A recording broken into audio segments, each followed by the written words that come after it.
Welcome to the Marketing Strategy Part 2. This is the continuation of our previous class, exploring the elements and the main decisions related to the marketing strategy.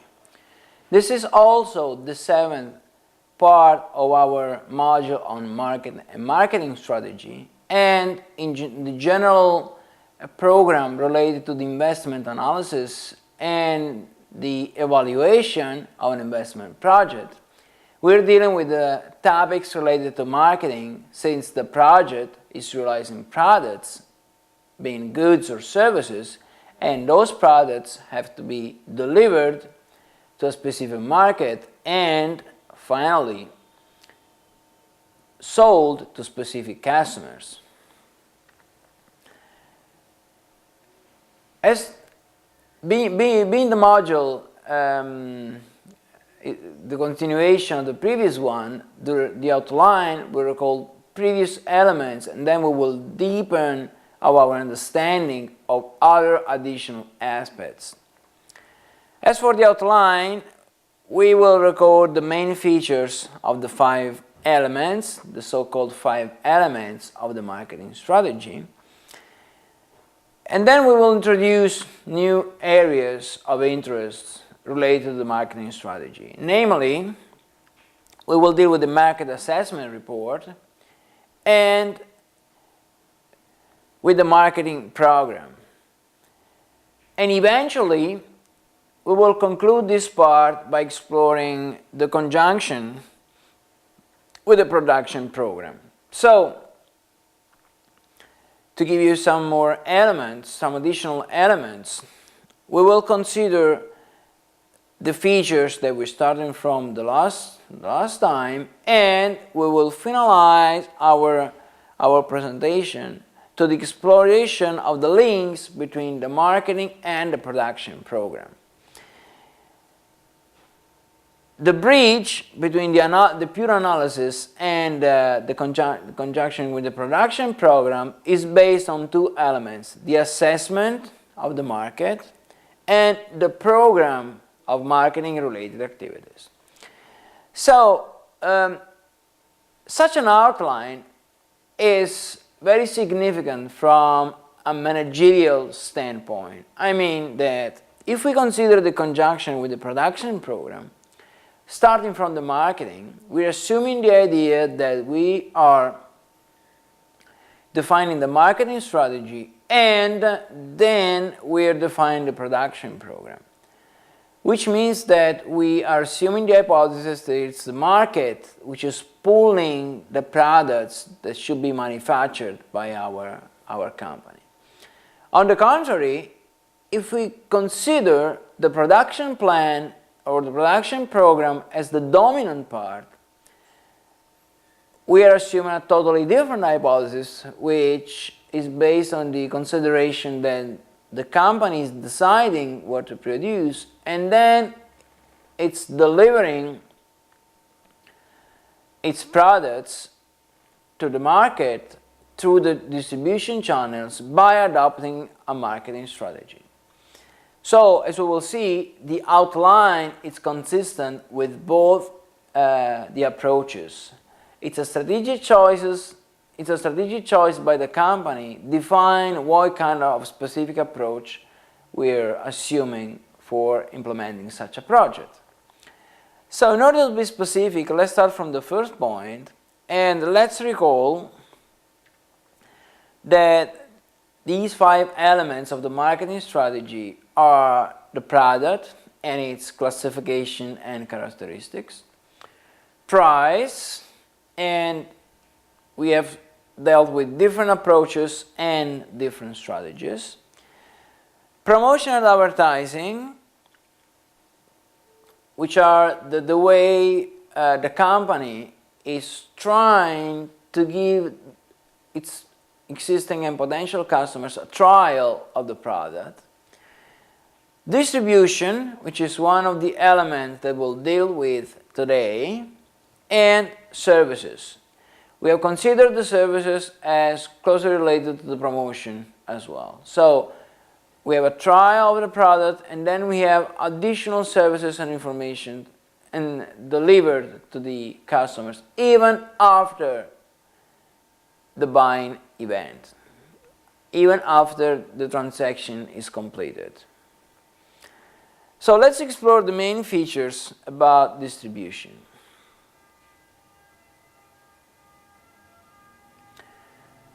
Distribution, as we will see momentarily, it's the physical bridge between manufacturing and consumption.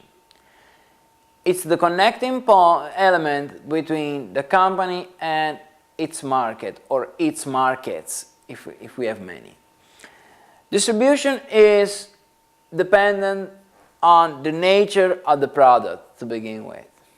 So, being the product a physical good or a service impacts massively on the choices of the possible distribution channels. Being a physical product that could be digitalized, for example, let's think about music or movies or whatever thing that could be translated into a digital code, alters significantly the possibility of exploiting traditional physical distribution channels or modern electronic distribution channels, or a combination of both of them. According to the classification of products that we're familiar with, let's say convenience goods versus shopping goods versus specialty goods, the distribution channels play a different role in the general marketing strategy. Considering the lines, again, of our product mix, distribution channels could be affected by the choices that the company made on the specific decisions of about product mix as well. So the nature of the product, not only in its physical terms, is very relevant for the distribution channels. Characteristics of consumers are crucial for the distribution as well. So, urban consumers are totally different in terms of habits and preferences and access to the channels from the countryside consumers. Having as a target an urban area rather than a spread area or a dispersed market is totally different in terms of distribution channels. Which means that the habits, the occasions, the frequency of buying by the consumers are crucial for the choices for distribution channels also. Then we have an element related to cost. So, as we will see, different alternatives have different related costs. On one hand, the company could be tempted to absorb also the distribution activities through a downstream vertical integration. So the embodiment of such activities could be more effective for the companies reaching their own markets, but could be more expensive than the solution by which the company is referring to specialized distributors in order to deliver the products to the markets.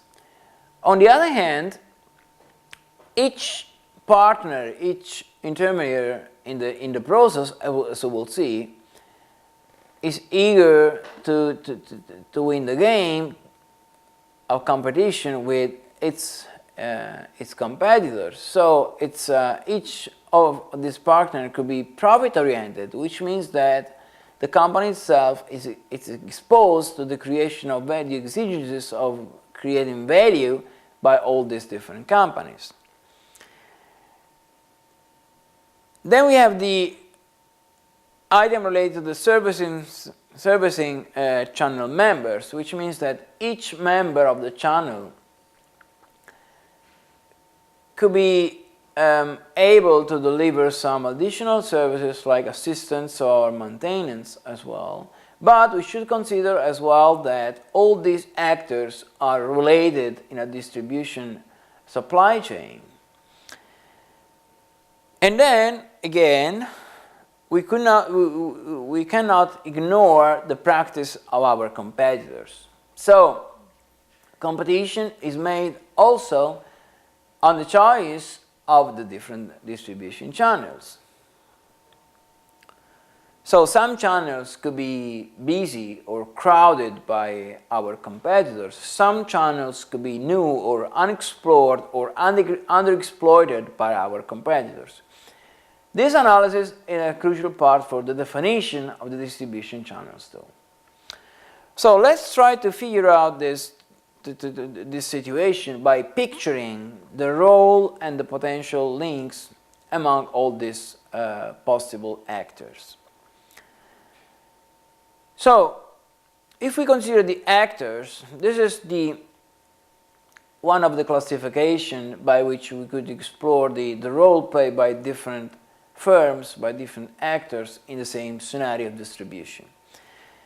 So basically, we start from the producer, so the focal company, the company which is carrying out the investment project we are dealing with in our general program.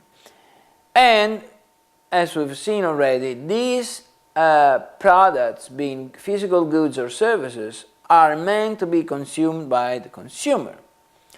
So let's assume that we have one producer here and one consumer or one kind of consumers on the other hand. So distribution is the bridge connecting the producer here and the consumer here. And this bridge could be composed by different actors, or there could be a direct bridge connecting the producer to the consumer, as we will see momentarily. Let's have a look at these different actors and what role they could play. In between the producer and the consumer, we might find a retailer. So a retailer is someone acquiring goods by the producer or by another actor, which is the wholesaler or processor, as we will see. And its mission is to deliver and distribute these products to the final consumer.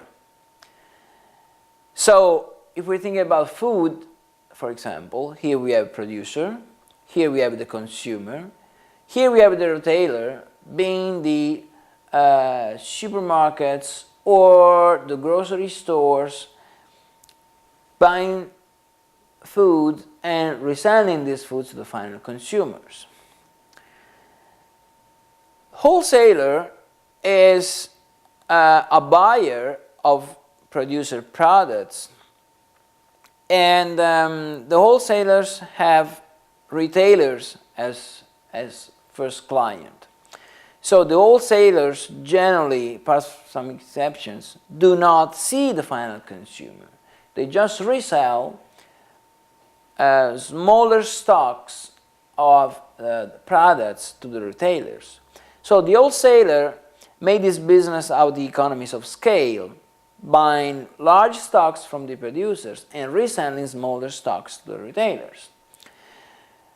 At this stage, we might find a processor as well, which means that some raw products or products and byproducts that need to be recomposed or processed somehow or packaged somehow could be bought by the producers, and then in this phase there is a processing phase by which the combination of different products could deliver the final product to the retailer and then to the consumers. Another actor is the trader. So in specific industries or in specific geographical markets, we have traders which are specialized actors in buying specific products and reselling specific products to other actors. So in the international business, for example, we have specialized traders that buy some products from a specific area and resell these products in a specific area. We might have importers, for example, or trading companies having this kind of, or playing this kind of role and having this kind of mission. So if we depict the bridges, all the possible bridges between the producers and the consumers, we might have this yellow arrows, as we might see.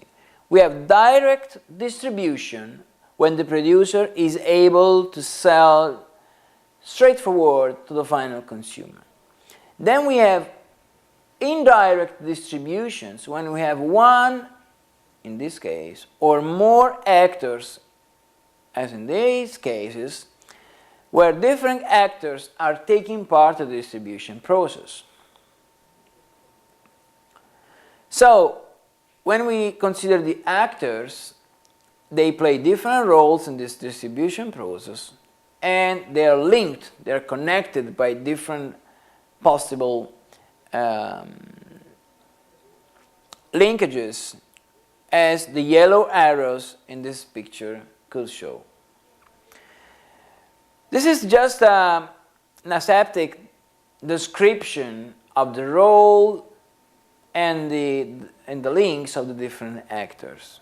Again, we might have two additional considerations. The first one is about the channel strengths, and the second one is about the physical distribution. Let's consider them together. The channel strength is related to the fact that each actor has its own bargaining power. So, the higher is the power of the actor, the lower is the price to which such a firm is able to buy specific products from the producer, and the highest is the price that such a firm is able to ask to the final consumer. So it's not just a link, a commercial or trade link between different actors, it's also a game of bargaining power. So the highest is the bargaining power, the higher is the profit that such a firm could gain in the game.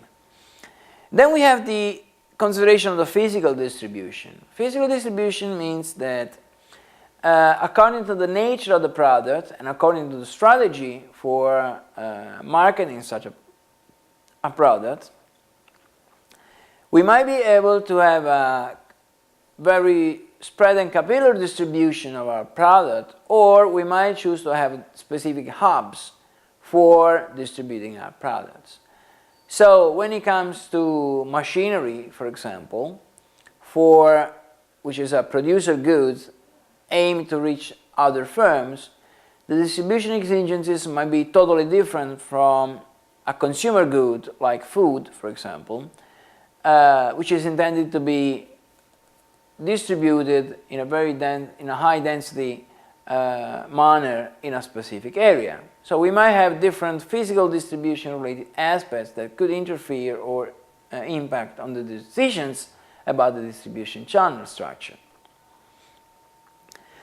When it comes to services, after sales and warranty services, we might have technical services like technical assistance, for example. So if we consider the automotive industry, and if we consider the cars as products, the maintenance of the car during its physical life, it's a part of technical services. So if I have the opportunity to refer to the manufacturer, to the producer, also for the technical services, this is another very important element of the marketing strategy. And as we've seen already in the last class, the service itself could be an important part of the promotion policy. Warranty services are related to the fact that in case of malfunctioning, the final consumer is able to ask a replacement or any or reimbursement for the product itself. And this is another important after-sale activities. As well as we have the availability of spare parts. So mostly for complex physical goods made out of different components. Let's think about a car again, for example. The availability of spare parts and the availability of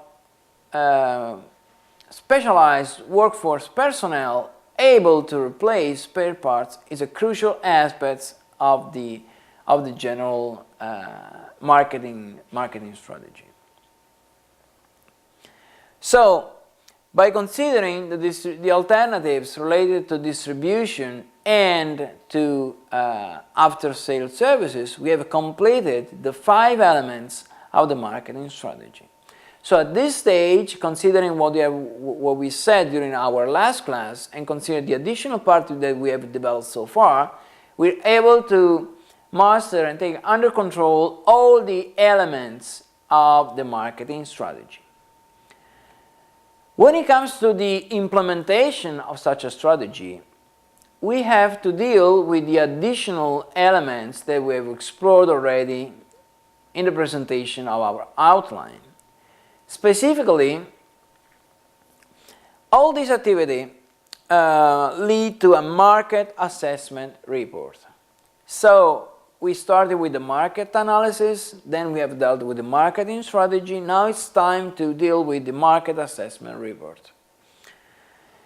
So the market assessment report is about the reporting of all the analysis which have been conducted related to the market and to the marketing potential strategy and the marketing opportunities. So basically, this market assessment report is made of 7 elements. The first one is the market environment. So we will sum up in this part of the report everything which that we have analyzed and acquired about the general environment and the market environment in a specific way. Second element is the analysis of competition and supply. So since the project is hosted by a company and the company is competing with other competitors and it's exposed to the need of acquiring supplies and raw materials by other companies, is crucial even in the marketing strategy definition, the market report, to consider the competitors and suppliers as well. Not to mention that, as we have just said, any actor surrounding the company has its own bargaining power, has its own strengths. Third element, demand estimation. So we've seen already that we consider the general demand estimation. We have dealt with forecasting models as well 2 classes ago, and we led to the conclusion that starting from the demand estimation, we will lead to the market segments. So again, demand is about the general conditions of the market, whereas segments are related to the choices that the company is making in order to reach a specific area of such a general demand. Once we have defined the segments and we have specified the segments, we have to define our intentional or target market share. So at this point, it's pretty clear that when it comes to market analysis, we start from the very general level, which is the market environment, and we end up with a very specific perimeter, which is the intentional or target market share. Once we have defined the market share in this stage number 5, we are able to proceed with stage number 6, which is the market strategy. So again, market strategy is about decisions mainly related to the product, pricing, promotion, and distribution.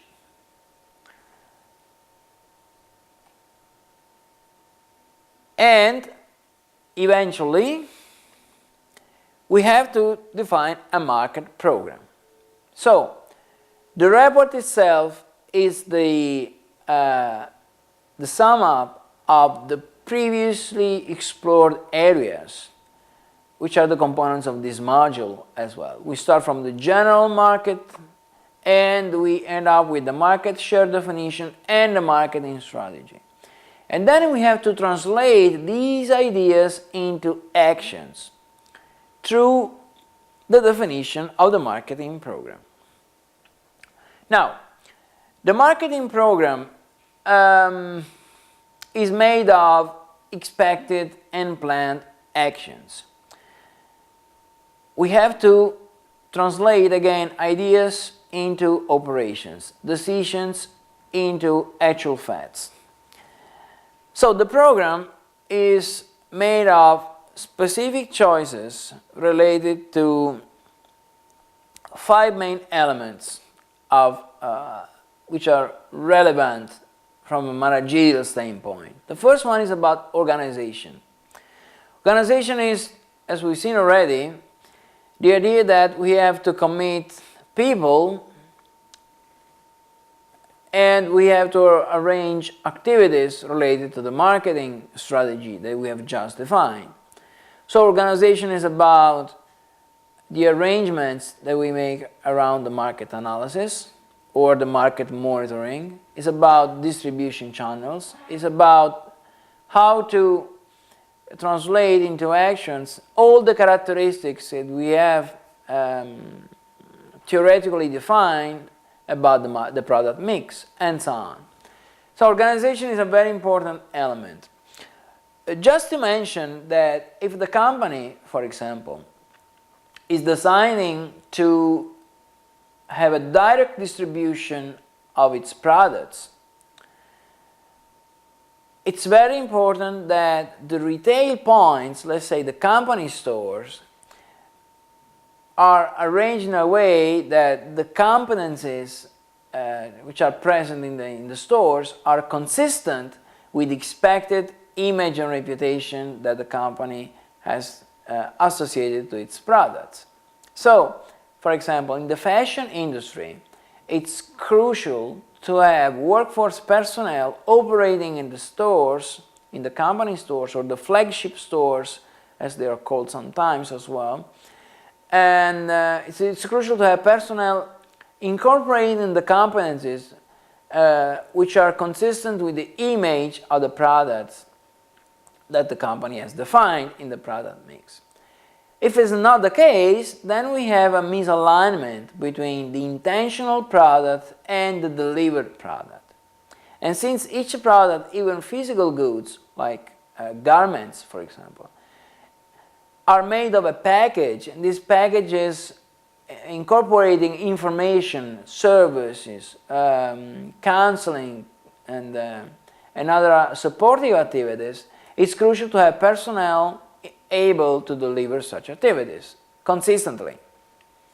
So organization is a first element of the marketing program. It's the first actual challenge for the organization itself.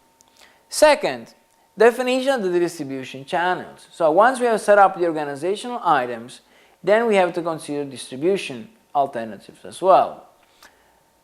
Promotional activities.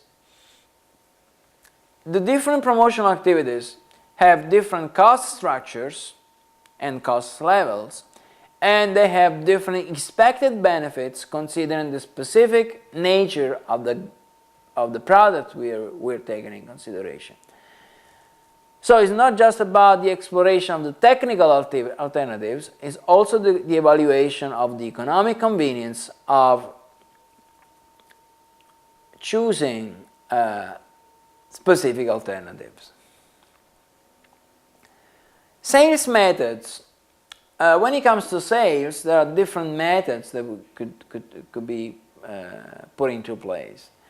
Choice of such methods is crucial for the implementation of market strategy as well. So, for example,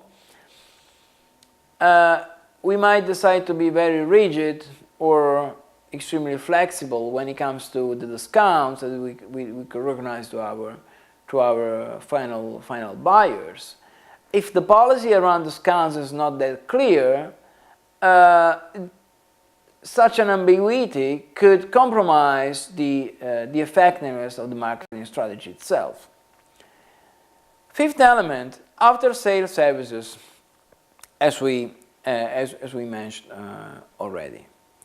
So it's not just about the product and its characteristics, it's also about the related services and the additional services related to the product itself. Additional consideration can be made about general sales. General sales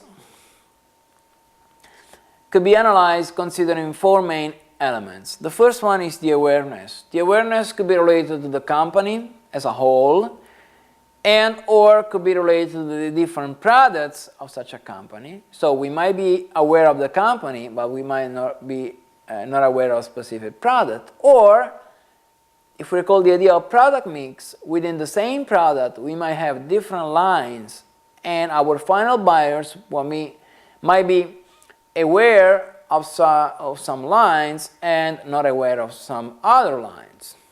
So awareness is crucial when it comes to actual sales. Interest. The interest of consumers towards our products is crucial for two main reasons. The first one is related to the fact that a product could hope to be effective on the market if it's satisfying a specific need of consumers. So interest is meant in the sense that the product should be considered useful by the consumer. Second, if we consider that we have different competitors delivering similar products, we might be able to interest our consumers in the sense that once they are exposed to different alternatives, they might be aware and interested in buying our products. The third element is related to desire. When it comes to desire, we might realize and recall that not all the buying activities are totally rational. We might exploit the impulse of or the instinct of our consumers. So it's crucial to relate the sales to the main reasons and main desires and the main attitude by which our consumers or our buyers approach the market and the products.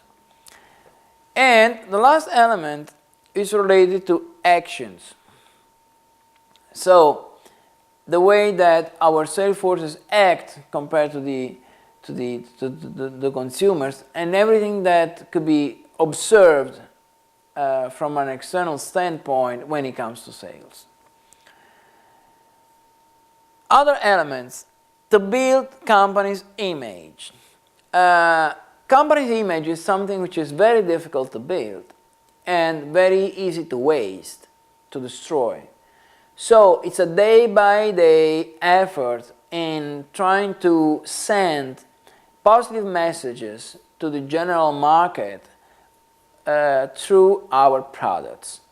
So the idea of being accountable or reliable, to be safe, to be secure, to be trendy, all those kind of characteristics that could be attractive for our customers should be well designed and maintained by the company itself. So the ensemble of all these perceptions and all these images that our products are delivering to the final market could be considered as the company's image.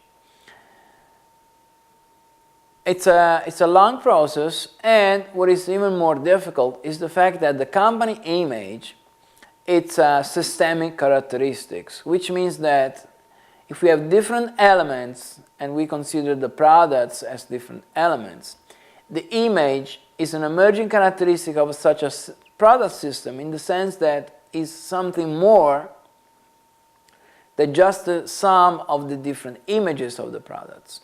So it's related to the history of the company, it's related to the general image that the management of the company has on the markets, on the financial community, in all the relevant entities which are surrounding the company itself. Third, generate brand loyalty. So, customer loyalty is the phenomenon by which we could count on our consumers or on our buyers for buying new products once they are loyal to the previous ones, or to buy additional products. So, if we consider cars, for example, and we have a loyal customer is someone which is intentionally buying a new product of the same brand, of the same company, if is satisfied with our products.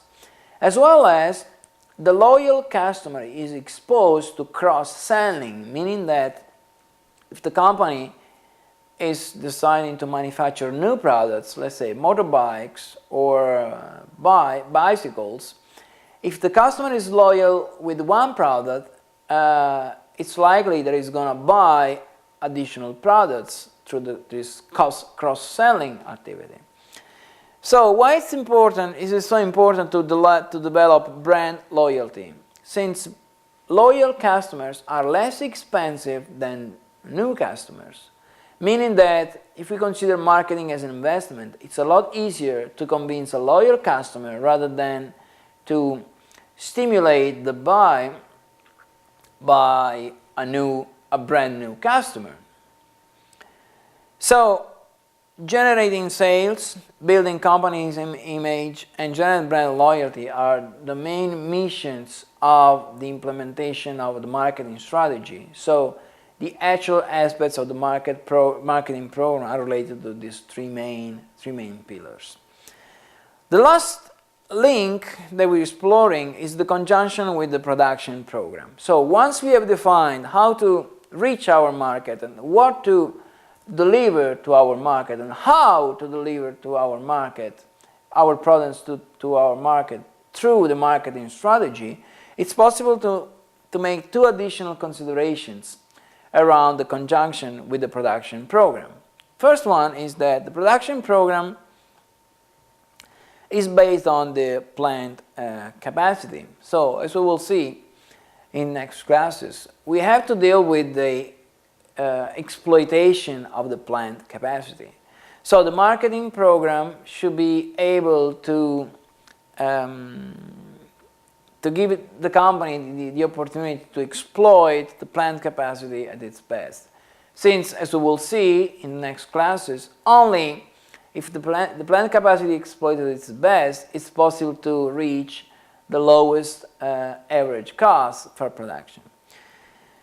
The second element is the systemic consideration of market, production, and capacity. So, if the market is very unstable, then the capacity, the installed production capacity should be flexible consistently.